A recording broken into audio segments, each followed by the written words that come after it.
suis né à Bargny, j'ai grandi aussi à Bargny, je n'ai jamais quitté Bargny.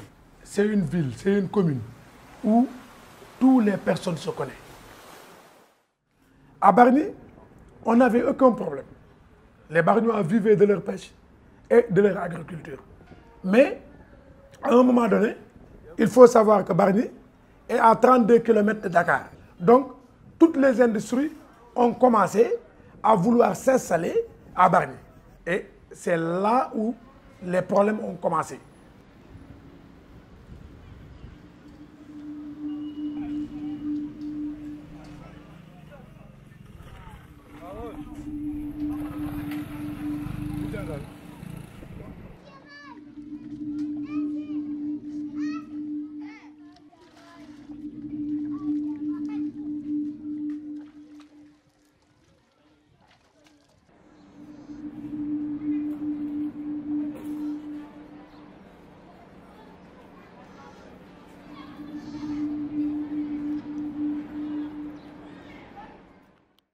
Depuis 1948, il y a un Européen du nom de Lening Mayer qui est venu installer une cimenterie. C'était un peu dangereux, mais quand même, il n'y avait qu'une seule cimenterie. Ça ne nous avait pas empêché de continuer à vivre de notre pêche et de notre agriculture.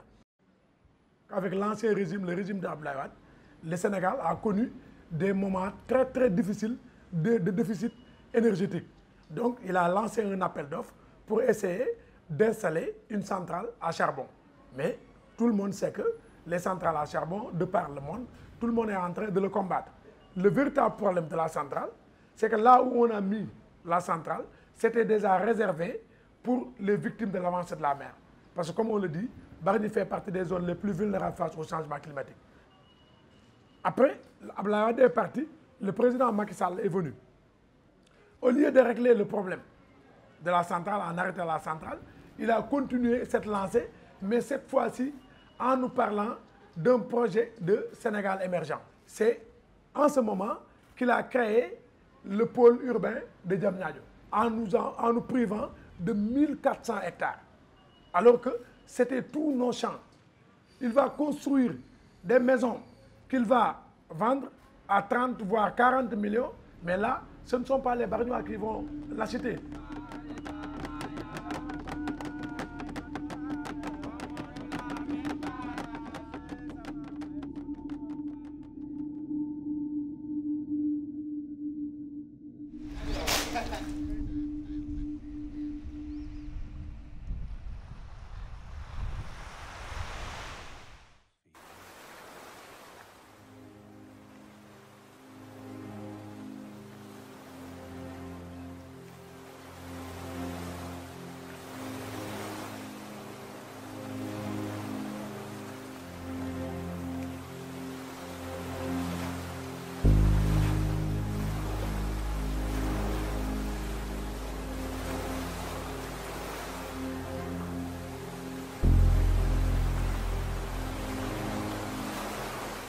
On était un peu submergé par la centrale et la Sococim. Mais maintenant, quand on ajoute maintenant une usine de sidérurgie, là, les gens ont peur.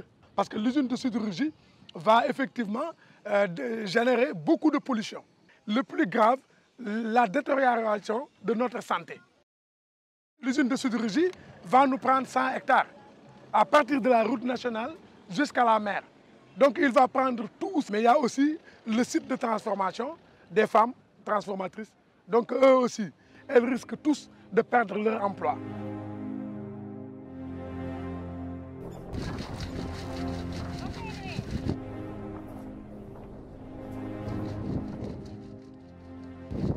Quand tu dis que tu veux un développement, tu veux un Sénégal émergent, mais le Sénégal va émerger pour qui? En tout cas, pas pour les populations de Bargny. Donc c'était comme si nous, on ne faisait pas partie du Sénégal. Heureusement que les personnes, comme un seul homme, ils se sont tous regroupés pour dire qu'ils ne vont pas se laisser faire.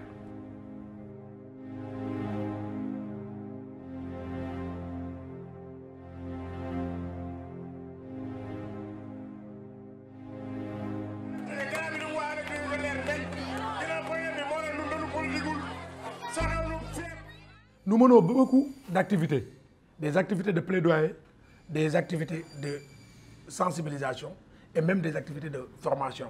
Parce que les gens, il faut d'abord sensibiliser toute la communauté pour qu'ils s'approprient du combat. Surtout avec l'aide de Sister Lydia, avec qui on travaille, qui a mis en place une télévision numérique, parce que Bargny n'a pas de radio communautaire.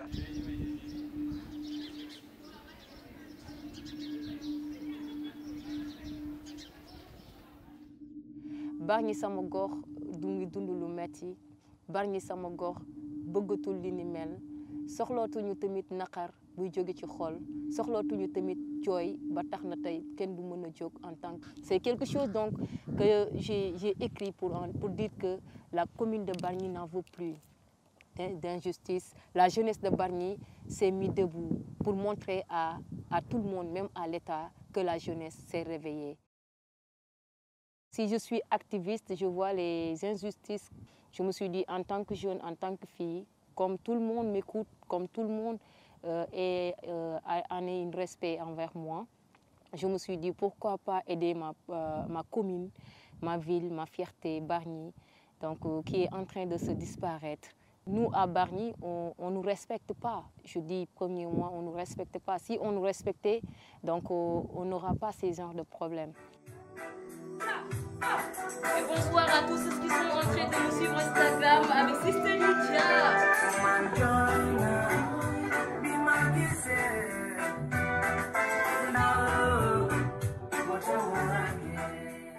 Il y a d'autres communes qui entourent Bargny et qui ont leur radio. Bargny n'a pas de radio ni télé. Et nous avons tant de problèmes qu'on devait vulgariser. Tant de problèmes que les gens doivent savoir. Et je vous avais promis d'être là aujourd'hui. Je suis là. Tous les mercredis avec Sister Lydia, SLTV. Assalamu alaikum. Cette télé pour que la population de Bargny puisse s'approcher à nous. On a pris les plateformes Internet, réseaux sociaux, YouTube, Facebook, Instagram, Twitter, WhatsApp. Et maintenant, tous les problèmes qui se passent à Bargny, SLTV, Sendigay TV est prêt de diviser ça en direct.